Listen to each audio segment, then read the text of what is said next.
जीत हो शिकस्त अल्लाह के इख्तियार में है, लेकिन मैं तुम्हें खबरदार करना अपना फर्ज समझता हूँ कि हम वो कौम है जो मौत की इतनी ही आशिक है जितने कि तुम्हें जिंदगी अजीज है। मैंने अल्लाह का पैगाम तुम तक पहुँचा दिया है। खालिद रज़ियल्लाहु अन्हु ने ये खत एक एलची को देकर कहा कि वो 2 मुहाफिज अपने साथ ले जाए और जिस कदर तेज जा सकता है ये पैगाम हुर्मुज तक पहुँचाए और जवाब लाए। तुम्हारी वापसी तक मैं यमामा में नहीं हूँगा। खालिद रज़ियल्लाहु अन्हु ने एलची से कहा, मुझे इराक की सरहद पर कहीं ढूंढ लेना, उबला को याद रखना, वहाँ से तुम्हें पता चल जाएगा कि मैं कहाँ हूँ। एलची की रवानगी के फौरन बाद खालिद रज़ियल्लाहु अन्हु ने 10,000 के लश्कर को कूच का हुक्म दे दिया। खालिद रज़ियल्लाहु अन्हु को पता नहीं था कि अल्लाह की अभी और मदद उनकी मुंतजर है। अमीरुल मुमिनीन अबू बकर रज़ियल्लाहु अन्हु ने शिमाल मशरक़ी अरब के इलाकों में आबाद 3 कबीलों के सरदारों मज़ऊर बिन अदी, हरमला और सुलमा को पैगाम भेजे थे कि अपने अपने कबीले के ज्यादा से ज्यादा ऐसे आदमी मुसन्ना बिन हारिसा के पास ले जाएं जिन्हें जंग का तजर्बा हो और जो पीठ दिखाने वाले ना हो। उन्हें ये भी लिखा गया कि खालिद रज़ियल्लाहु अन्हु अपनी फौज लेकर आ रहे हैं और वो उनका और अपने लश्कर का सालार आला होगा। उबला और दीगर ऐसे इलाकों में जहां अरबी मुसलमान ईरानियों के महकूम थे, सूरत हाल कुछ और ही हो चुकी थी।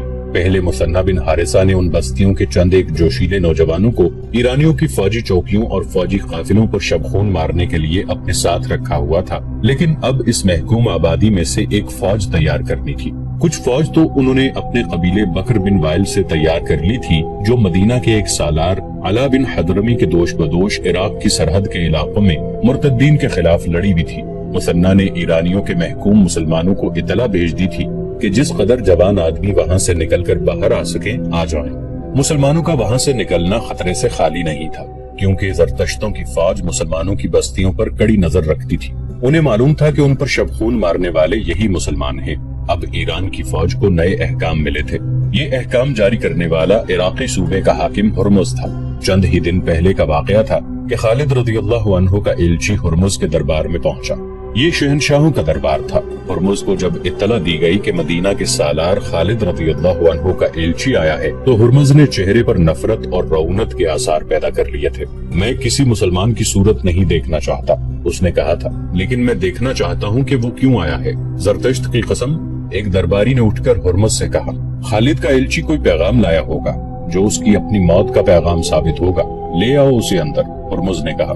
खालिद रज़ियल्लाहु अन्हु का एलची 2 मुहाफिजों के साथ बड़े तेज कदम उठाता हुर्मुज के दरबार में दाखिल हुआ और सीधा हुर्मुज की तरफ गया। 2 बर्छी बरदारों ने सामने आकर उसे रोका, लेकिन वो दोनों के दरमियान से गुजरकर हुर्मुज के सामने जा खड़ा हुआ। अस्सलामु अलैकुम, एलची ने कहा। हुर्मुज आतिश परस्त को खालिद बिन वलीद सालार मदीना का सलाम पहुँचे, जिनका एक पैगाम लाया हूँ। हम उस सालार का सलाम कबूल नहीं करेंगे जिसके एलची में इतनी भी तमीज नहीं कि हमारे जाहो जलाल को पहचान न सके।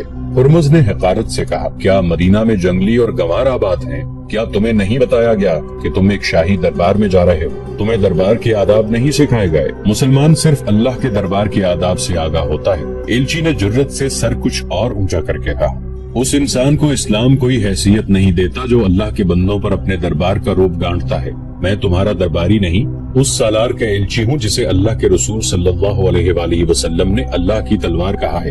हुर्मुज के सामने वो तलवार कुंद हो जाएगी। हुर्मुज ने फिरौनों से लहजे में कहा और हाथ बढ़ाकर तहाकुमाना लहजे में बोला, लाओ, तुम्हारे अल्लाह की तलवार ने क्या पैगाम भेजा है? एलची ने पैगाम उसके हाथ में दे दिया, जो वो इस तरह पढ़ने लगा जैसे अजराहे मजाक उसने एक कागज हाथ में ले लिया हो। पैगाम पढ़कर उसने उसे मुट्ठी में इस तरह चुड़मुड़ कर दिया जैसे ये एक रद्दी का टुकड़ा हो जिसे वो फेंक देगा। क्या कीड़े मकोड़े ये ख्वाब देख रहे हैं कि वो एक चट्टान से टक्कर ले सकेंगे? हुर्मुज ने कहा, क्या मदीना वालों को किसी ने नहीं बताया कि हरकल भी इस चट्टान से टकराकर अपना सर फोड़ चुका है? क्या हम तुम्हें अपनी फौज की एक झलक दिखाएं ताकि तुम अपने सालार को और अपने बूढ़े खलीफा को बता सको कि इराक की सरहद की तरफ देखने की भी जरूरत न करें?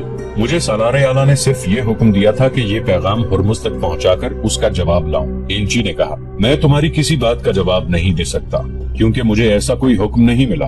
तुम जैसे एलची के साथ हम ये सलूक करते हैं कि उसे कैद खाने में फेंक देते हैं। हुर्मुज ने कहा, अगर हम रहम करें तो उसे कैद खाने की अजियत से बचाने के लिए जल्लाद के हवाले कर देते हैं। मेरी जान मेरे अल्लाह के हाथ में है। एलची ने पहले से ज्यादा जुर्रत से कहा, अगर तुम मुसलमान होते तो तुम्हें इल्म होता कि मेहमान के साथ क्या सलूक किया जाता है, लेकिन अल्लाह के मुनकिर और आग के पुजारी से इससे बेहतर सलूक की तवक्को नहीं की जा सकती। मुझे जल्लाद के हवाले कर दो। لیکن یہ سوچ لو کہ مسلمان میرے اور میرے محافظوں کے خون کے ایک ایک قطرے کا انتقام لیں گے۔ ہرمز بدک کر سیدھا ہو بیٹھا، غصے سے اس کی آنکھیں لال سرخ ہو گئیں، ویسی ہی سرخی اس کے چہرے پر بھی آ گئی، جیسے کہ وہ خالد رضی اللہ عنہ کے اس ایلچی کو کچا چبا جائے گا۔ نکال دو اسے ہمارے دربار سے، ہرمز نے گرج کر کہا۔ 4-5 درباری جن کے ہاتھوں میں برچیاں تھیں تیزی سے آگے بڑھے۔ ایلچی کے دونوں محافظوں نے تلواریں نکال لی۔ پہلے وہ دونوں ایلچی کے پیچھے کھڑے تھے، اب وہ ایلچی کے پہلوؤں میں اس طرح کھڑے ہو گئے کہ ان کی پیٹھیں ایلچی کی طرف تھی۔ ہرمز، ایلچی نے باروب آواز میں کہا، جنگجو میدان جنگ میں لڑا کرتے ہیں، اپنی طاقت کا گھمنڈ اپنے دربار میں نہ دکھا۔ مجھے اپنے سالار کے پیغام کا جواب مل گیا ہے، تجھے ہماری کوئی شرط قبول نہیں، کیا یہی تیرا جواب ہے؟ نکل جاؤ اس دربار سے۔ ہرمز نے غصے سے کانپتی ہوئی بلند آواز سے کہا، اپنے سالار سے کہنا کہ میری طاقت کو میدان جنگ میں آزما لے۔ ہرمز کے برچی بردار درباری اس کے اشارے پر رک گئے تھے۔ ایلچی کے محافظوں نے تلواریں نیاموں میں ڈال لی۔ ایلچی پیچھے کو مڑا اور تیز قدم دربار سے نکل گیا۔ دونوں محافظ اس کے پیچھے پیچھے جا رہے تھے۔ ہرمز نے مٹھی کھولی جس میں خالد رضی اللہ عنہ کا پیغام چڑمڑ کیا ہوا تھا۔ چونکہ یہ پیغام باریک کھال پر لکھا ہوا تھا، اس لیے یہ مٹھی کھولتے ہی سیدھا ہو گیا۔ ہرمز نے یہ پیغام فارس کے شہنشاہ اردشیر کی طرف اس اطلاع کے ساتھ بھیج دیا کہ وہ مسلمانوں سے مقابلے کے لیے فوری طور پر سرحد کی طرف کوچ کر رہا ہے اور وہ مسلمانوں کو سرحد سے دور ہی ختم کر دے گا۔ ہرمز کا اقبال بلند ہو۔ اس کے ایک درباری نے کہا، جس دشمن کو آپ سرحد سے دور ہی ختم کر دینا چاہتے ہیں وہ پہلے ہی سرحد کے اندر موجود ہے۔ ہرمز نے سوالیہ نگاہوں سے اس کی طرف دیکھا۔ یہ وہ عربی مسلمان ہیں، اس درباری نے کہا، جو دجلہ اور فرات کے اس علاقے میں آباد ہیں جہاں یہ دونوں دریا ملتے ہیں۔ یہ علاقہ ابلا تک چلا جاتا ہے۔ انہوں نے کبھی کی سلطنت ایران کے خلاف جنگ شروع کر رکھی ہے۔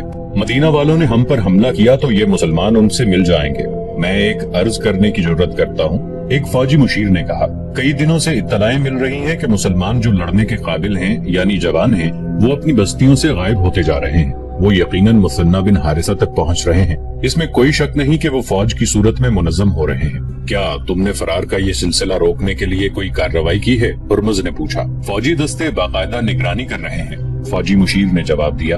اس کے باوجود مسلمان غائب ہو رہے ہیں۔ ہرمز نے غصے اور تن سے کہا، سرحدی چوکیوں کو ابھی حکم بھیجو کہ مسلمانوں کی بستیوں پر چھاپے مارتے رہیں۔ ہر بستی کی تمام آبادی کو باہر نکال کر دیکھیں کہ کتنے آدمی غائب ہیں اور کب سے غائب ہیں۔ جس گھر کا آدمی غائب ہو اس گھر کو آگ لگا دو۔ کوئی مسلمان سرحد کی طرف جاتا نظر آئے تو اسے پکڑ کر قتل کر دو یا دور سے اس پر تیر چلا دو۔ اس علاقے میں مسلمانوں کی ایک بستی تھی جو سرحد کے بالکل قریب تھی۔ ایرانی فوج کی تھوڑی سی نفری نے اس بستی میں جا کر اعلان کیا کہ بچے سے بوڑھے تک باہر نکل آئے۔ سپاہیوں نے گھروں میں گھس گھس کر لوگوں کو باہر نکالنا شروع کر دیا۔ عورتوں کو الگ اور مردوں کو الگ کھڑا کر دیا گیا۔ سپاہیوں کا انداز بڑا ہی ظالمانہ تھا۔ وہ گالیوں کی زبان میں بات کرتے اور ہر کسی کو دھکے دے دے کر ادھر سے ادھر کرتے۔ انہوں نے اعلان کیا کہ ان آدمیوں کے نام بتائے جائیں اور ان کے گھر دکھائے جائیں جو بستی میں نہیں ہیں۔ تمام آبادی خاموش رہی۔ جواب دو، ایرانی کمانڈرز نے غصے سے چلاتے ہوئے کہا۔ اسے کوئی جواب نہ ملا۔ کمانڈر نے آگے بڑھ کر ایک بوڑھے آدمی کو گریبان سے پکڑ کر اپنی طرف گھسیٹا اور اس سے پوچھا کہ اس ہجوم میں کون کون نہیں ہے۔ مجھے معلوم نہیں، بوڑھے نے جواب دیا۔ کمانڈر نے نیام سے تلوار نکال کر بوڑھے کے پیٹ میں گھونپ دی اور تلوار زور سے باہر کو کھینچی۔ بوڑھا دونوں ہاتھ پیٹ پر رکھ کر گر پڑا۔ کمانڈر پھر ایک بار لوگوں کی طرف متوجہ ہوا۔ اچانک ایک طرف سے 8-10 گھڑسوار سرپٹ گھوڑے دوڑاتے آ گئے۔ ان کے سواروں کے ہاتھوں میں برچیاں تھیں۔ ایرانی فوجی دیکھنے بھی نہ پائے تھے کہ یہ کون ہیں۔ ان میں سے کئی ایک کے جسموں میں برچیاں اتر چکی تھیں اور گھوڑے جس طرح آئے تھے اسی طرح سرپٹ دوڑتے بستی سے نکل گئے۔ ایرانی فوجیوں کی تعداد 40-50 تھی۔ ان میں بھگدڑ مچ گئی۔ ان میں سے 8-10 زمین پر بڑے تڑپ رہے تھے۔ گھوڑوں کے قدموں کی دھمک سنائی دے رہی تھی جو دور ہٹتی گئی اور اب پھر قریب آنے لگی تھی۔ اب فوجیوں نے بھی برچیاں اور تلواریں تان لی اور اس طرف دیکھنے لگے جدھر سے گھوڑوں کی آوازیں آ رہی تھی۔ پیچھے سے بستی کی آبادی ان کے اوپر ٹوٹ پڑی۔ ان سپاہیوں میں سے وہی زندہ رہے جو کسی طرف بھاگ نکلے تھے۔ جب سوار بستی میں پہنچے تو انہیں گھوڑے روکنے پڑے کیونکہ ان کی راہ میں بستی کے لوگ حائل تھے جو ایرانی فوجیوں کا کشت و خون کر رہے تھے۔ اس سے پہلے مسلمانوں نے یوں کھلے بندوں ایرانی فوج پر حملہ کرنے کی جرات کبھی نہیں کی تھی۔ ایک ایرانی سپاہی پر ہاتھ اٹھانے کی سزا یہ تھی کہ ہاتھ اٹھانے والے کے پورے خاندان کو ختم کر دیا جاتا تھا۔ اب یہاں کے مسلمان اس لیے دلیر ہو گئے تھے کہ انہیں اطلاع مل چکی تھی کہ مدینہ کی فوج آ گئی ہے۔ जिन सवारों ने ईरानियों पर हमला किया था वो कुछ इस बस्ती के रहने वाले जवान थे, कुछ दूसरी बस्तियों के थे। ये महज इत्तेफाक था कि वो मुसन्ना बिन हारिसा की तरफ जाते हुए उस बस्ती के करीब से गुजर रहे थे। उन्होंने उस बस्ती की आबादी को बाहर खड़े देखा और ईरानी फौजियों को भी देखा। वो छुपकर आगे निकल सकते थे, लेकिन ईरानी कमांडर ने बूढ़े के पेट में तलवार घोंपी तो सब ने आपस में सलाह मशवरे किए और घोड़ों के रुख इस तरफ कर लिए। ईरानी फौजियों ने तो उन्हें जाते हुए देखा ही नहीं था। ये अल्लाह की मदद थी जो उस मजलूम बस्ती को बरवक्त मिल गई थी। ये बस्ती तो खुशकिस्मत थी कि उसे मदद मिल गई और ईरानियों की भयानक सजा से बच गए। मुसलमानों की दूसरी बस्तियों पर तो जैसे कयामत टूट पड़ी थी। हर बस्ती के हर घर की तलाशी हो रही थी। ये देखा जा रहा था कि कितने आदमी गायब हो चुके हैं। हर बस्ती में ईरानी कई आदमियों को कत्ल कर रहे थे। बाज मकानों को उन्होंने नजर आतिश भी कर दिया था। 3-4 रोज ये सिलसिला चला। इसके बाद ईरानी फौज को बस्तियों की तरफ तवज्जो देने की मोहलत न मिली। हुर्मुज अपनी फौज लेकर आ गया। सरहदी फौज को भी उसने अपने साथ ले लिया और सरहद से निकल गया। उसका इरादा ये था कि खालिद रज़ी अल्लाह अन्हु को वो सरहद से दूर रोक लेगा। हुर्मुज की पेशकदमी बहुत तेज थी। मार्च 633 ईस्वी का तीसरा हफ्ता था जब खालिद रज़ी अल्लाह अन्हु ने यमामा से 10,000 फौज लेकर कूच किया था। ये मुहर्रम 12 हिजरी का महीना था। उनकी पेशकदमी भी बहुत तेज थी। हुर्मुज अपनी फौज के साथ अपनी सरहद से बहुत दूर काजमा के मुकाम पर पहुंच गया और फौज को वहीं खैमजन कर दिया। ये मकाम यमामा और उबला के रास्ते में पड़ता था। हुर्मुज को मालूम नहीं था कि उसकी पेशकदमी को देखने वाले मौजूद हैं। खालिद रज़ी अल्लाह अन्हु अभी काजमा से दूर थे कि उन्हें इराक की समत से आते हुए 2 शुतर सवार मिले। उन्होंने खालिद रज़ी अल्लाह अन्हु को बताया कि जरतश्तों की फौज काजमा में खैमजन है। खालिद रज़ी अल्लाह अन्हु ने वहीं से रास्ता बदल दिया। ये शुतर सवार मुसन्ना के भेजे हुए थे। उन्होंने खालिद रज़ी अल्लाह अन्हु को ये भी बताया कि वो हफीर के मुकाम तक इस तरह पहुँच जाए कि जरतश्तों की फौज के साथ उसकी टक्कर न हो। शुतर सवारों ने खालिद रज़ी अल्लाह अन्हु को एक खुशखबरी ये सुनाई कि उनके लिए 8,000 नफरी की फौज तैयार है। ये फौज इस तरह तैयार हुई कि मुसन्ना बिन हारिसा, मज़ऊर बिन अदी, हरमला और सुलमा ने 2-2 हजार लड़ने वाले जवान इकट्ठे कर लिए थे। इस तरह खालिद रज़ी अल्लाह अन्हु की फौज की तादाद 18,000 हो गई। खालिद रज़ी अल्लाह अन्हु ने अपनी पेशकदमी का रास्ता इस तरह बदल दिया कि काजमा के दूर से गुजरकर हफीर तक पहुंच सके, लेकिन हुर्मुज के जासूस भी सहरा में मौजूद थे। उन्होंने खालिद रज़ी अल्लाह अन्हु के लश्कर को दूर के रास्ते से जाते देख लिया। आगे वो रास्ता था जो हफीर से नब्बाज की तरफ जाता था। हुर्मुज ने अपनी फौज को खैमे उखाड़ने और बहुत थोड़े वक्त में हफीर की जानिब कूच करने का हुक्म दिया। हफीर के इर्द गिर्द पानी के कुएं मौजूद थे। हुर्मुज ने वहाँ खालिद रज़ी अल्लाह अन्हु से पहले पहुंचकर खैमे गाड़ दिए। इस तरह पानी ईरानियों के कब्जे में चला गया। खालिद रज़ी अल्लाह अन्हु अभी हफीर से कुछ दूर थे कि एक बार फिर दोनों शुतर सवार उनके रास्ते में आ गए और खालिद रज़ी अल्लाह अन्हु को इत्तला दी कि दुश्मन हफीर के मुकाम पर पानी के कुएं पर काबिज हो चुका है। खालिद रज़ी अल्लाह अन्हु ने कुछ और आगे जाकर ऐसी जगह पड़ाव का हुक्म दे दिया जहाँ दूर दूर तक पानी की एक बूंद नहीं मिल सकती थी। फौज ने वहाँ पड़ाव तो डाल दिया, लेकिन खालिद रज़ी अल्लाह अन्हु को बताया गया कि फौज में बेइत्मीनानी पाई जाती है कि पड़ाव ऐसी जगह किया गया है जहाँ दूर दूर तक पानी का नामो निशान नहीं। मैंने कुछ सोचकर यहाँ पड़ाव किया है। खालिद रज़ी अल्लाह अन्हु ने कहा, तमाम लश्कर से कहो कि अगर दुश्मन पानी पर काबिज है तो परेशान न हो। हमारी पहली लड़ाई पानी के लिए होगी। पानी उसी को मिलेगा जो जान की बाजी लगाकर लड़ेगा। तुमने दुश्मन को पानी से महरूम कर दिया तो तुम समझो कि तुमने जंग जीत ली। सालारे आला का ये पैगाम सारे लश्कर को सुना दिया गया और सब एक खूंरेज जंग लड़ने के लिए तैयार हो गए। अब लश्कर की नफरी 18,000 हो गई थी। मुसन्ना बिन हारिसा, मज़ऊर बिन अदी, हरमला और सुलमा 2-2 हजार आदमी साथ लिए खालिद रज़ी अल्लाह अन्हु से आ मिले थे। खालिद रज़ी अल्लाह अन्हु ने जो एलची हुर्मुज के पास भेजा था वो भी इसी पड़ाव में खालिद रज़ी अल्लाह अन्हु के पास आया और बताया कि हुर्मुज ने उसके साथ कैसा तौहीन आमेज सलूक किया है। इसकी 1 लाख दिरहम की टोपी ने उसका दिमाग खराब कर रखा है। मुसन्ना बिन हारिसा ने जो पास ही बैठा हुआ था कहा, खुदा ये नहीं देखता कि किसी इंसान के सर पर क्या रखा है। खुदा तो देखता है कि उसके सर के अंदर क्या है, उसके अज़ाइम क्या और उसकी नीयत क्या है और वो सोचता क्या है। 1 लाख दिरहम की टोपी। खालिद रज़ी अल्लाह अन्हु ने हैरान होकर पूछा, क्या हुर्मुज इतनी कीमती टोपी पहनता है? فارس کی شہنشاہی کا ایک دستور ہے، مثنہ بن حارثہ نے جواب دیا۔ ان کے ہاں حسب نسب اور حیثیت کو دیکھ کر اس کے مطابق ٹوپی پہنائی جاتی ہے جو ان کے شہنشاہ کی طرف سے عطا ہوتی ہے۔ زیادہ قیمتی ٹوپی صرف وہ افراد پہنتے ہیں جو اعلیٰ حسب و نسب کے ہوں اور جنہوں نے رعایا میں بھی اور شاہی دربار میں بھی توقیر اور وجاہت حاصل کر رکھی ہو۔ اس وقت ہرمز سب سے زیادہ قیمتی ٹوپی پہنتا ہے، کوئی اور 1,00,000 درہم کی ٹوپی نہیں پہن سکتا۔ اس ٹوپی میں بیش قیمت ہیرے لگے ہوئے ہیں اور اس کی کلگی بھی بہت قیمتی ہے۔ فرعونوں نے اپنے سروں پر خدائی کی ٹوپیاں سجا لی تھی۔ خالد رضی اللہ عنہ نے کہا، کہاں ہیں وہ؟ کہاں ہیں ان کی ٹوپیاں؟ مجھے کسی کی بیش قیمت ٹوپی مروب نہیں کر سکتی، نہ کسی کی ٹوپی تلوار کے وار کو روک سکتی ہے۔ مجھے یہ بتاؤ کہ آتش پرستوں کی فوج لڑنے میں کیسی ہے اور میدان جنگ میں کتنی تیزی سے نقل و حرکت کرتی ہے۔ فارس کے سپاہی کی زرہ اور ہتھیار دیکھ کر خوف سا آتا ہے۔ مثنہ بن حارثہ نے خالد رضی اللہ عنہ کو بتایا، سر پر لوہے کی زنجیروں کے خود، بازوؤں پر کسی اور دھات کے خول اور ٹانگیں آگے کی طرف سے موٹے چمڑے یا دھات سے محفوظ کی ہوئی۔ ہتھیار اتنے کہ ہر سپاہی کے پاس ایک برچھی، ایک تلوار، ایک وزنی گرز، ایک کمان اور ایک ترکش ہوتی ہے جس میں ہر سپاہی 30 تیر رکھتا ہے۔ اور لڑنے میں کیسے ہیں؟ جرت اور عقل سے لڑتے ہیں، مثنہ بن حارثہ نے جواب دیا۔ ان کی دلیری مشہور ہے۔ مثنہ، خالد رضی اللہ عنہ نے کہا، کیا تم نے محسوس نہیں کیا کہ آتش پرستوں کے سپاہی کتنے کمزور ہیں اور ان کی جرت کی حد کیا ہے؟ ان کی جرت کی حد آہنی خود اور بازوؤں اور ٹانگوں پر چڑھائے ہوئے خولوں تک ہے۔ وہ نہیں جانتے کہ جذبہ لوہے کو کاٹ دیا کرتا ہے۔ لوہے کی تلوار اور برچھی کی انی جذبے کو نہیں کاٹ سکتی۔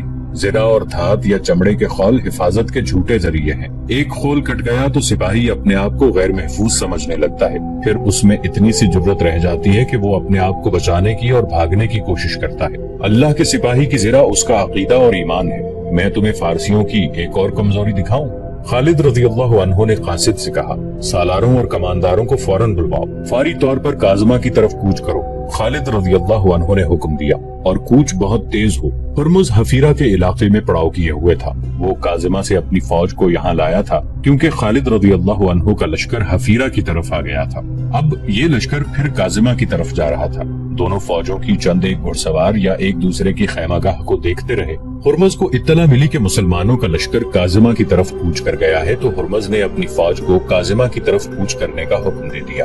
ہرمز کو ابلا کی بہت فکر تھی۔ یہ ایرانیوں کی بادشاہی کا بہت اہم شہر تھا۔ یہ تجارتی مرکز تھا۔ ہندوستان کو تاجروں کے قافلے یہیں سے جایا کرتے تھے اور ہندوستان خصوصی سندھ کا مال اسی مقام پر آیا کرتا تھا۔ یہ ایران کا فوجی مرکز بھی تھا۔ اس علاقے کے رہنے والے مسلمانوں کو دبائے رکھنے کے لیے ابلا میں فوج رکھی گئی تھی۔ ہرمز کی کوشش یہ تھی کہ مسلمانوں کا لشکر ابلا تک نہ پہنچ سکے۔ ہرمز کو ابلا پہلے سے زیادہ خطرے میں نظر آنے لگا کیونکہ مسلمان ابلا کے جنوب میں کاظمہ کی طرف جا رہے تھے۔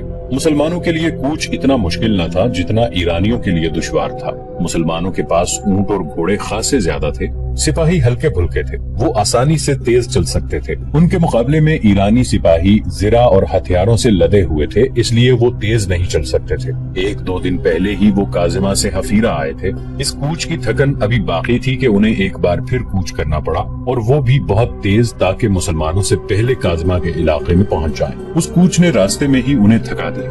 ہرمز کی فوج جب کاظمہ میں مسلمانوں کے بالکل مقابل پہنچی تو نڈال ہو چکی تھی۔ مسلمان سپاہی صحرائی لڑائیوں اور صحرا میں نقل و حرکت کے عادی تھے۔ خالد رضی اللہ عنہ نے ہرمز کو یہ تاثر دینے کے لیے کہ وہ اپنے لشکر کو آرام نہیں کرنے دے گا، لشکر کو 3 حصوں میں تقسیم کر دیا۔ خود قلب میں رہے۔ دائیں اور بائیں پہلوؤں کی کمان عاصم بن عمرو اور عدی بن حاتم کے پاس تھی۔ عاصم بن عمرو قیقہ بن عمرو کے بھائی تھے اور عدی بن حاتم قبیلہ طے کے سردار تھے جو دراز قد، مضبوط جسم والے بڑے بہادر جنگجو تھے۔ خالد رضی اللہ عنہ کو اپنی فوج کو لڑائی کی ترتیب میں کرتے دیکھ کر ہرمز نے بھی اپنی فوج کو 3 حصوں میں تقسیم کر دیا۔ قلب میں وہ خود رہا اور دونوں پہلوؤں کی کمان شاہی خاندان کے 2 افراد قباز اور انوش شجان کو دی۔ ہرمز دیکھ رہا تھا کہ اس کی فوج پسینے میں نہا رہی ہے اور سپاہیوں کی سانسیں پھولی ہوئی ہیں۔ انہیں آرام کی ضرورت تھی لیکن مسلمان جنگی ترتیب میں آ چکے تھے۔ ہرمز نے اپنی فوج کی ترتیب ایسی رکھی ہوئی تھی کہ کاظمہ شہر اس کی فوج کے پیچھے آ گیا۔ ان کے سامنے ریگستانی میدان تھا اور ایک طرف بے آب و گیا ٹیلا نما پہاڑیوں کا سلسلہ تھا۔ خالد رضی اللہ عنہ نے اپنی فوج کو اس طرح آگے بڑھایا کہ یہ پہاڑی سلسلہ ان کی پشت کی طرف ہو گیا۔ اپریل 633 عیسوی کے پہلے ہفتے کا ایک دن تھا جب مسلمان پہلی بار آتش پرست ایرانیوں کے مقابلے میں آئے۔ اگر خالد بن ولید مارا جائے تو یہ معرکہ بغیر لڑے ختم ہو سکتا ہے۔ हुर्मुज के एक सालार ने उसे कहा, मुसलमान जो इतनी दूर से आए हैं अपने सालार की मौत के बाद हमारे मुकाबले में नहीं ठहर सकेंगे। फौज से कहो जंजीरें बांध लें। हुर्मुज ने सालार से कहा, मैं उनके सालार का बंदोबस्त करता हूँ, सबसे पहले यही मरेगा। उसने सालार को भेजकर अपने मुहाफिजों को बुलाया और उन्हें कुछ बताया। जंजीरें बांध लेने का मतलब ये था कि ईरानी फौज के सिपाही अपने आप को इस तरह जंजीरों से बांध लेते थे कि 5 से 10 सिपाही एक लंबी जंजीर में बंध जाते थे। उनके दरमियान इतना फासला होता था कि वो आसानी से लड़ सकते थे। जंजीरें बांधकर लड़ने से एक फायदा ये होता था कि कोई सिपाही भाग नहीं सकता था। दूसरा फायदा ये कि उनके दुश्मन के घुड़सवार जब उन पर हमला बोलते थे तो सिपाही जंजीरें सीधी कर देते।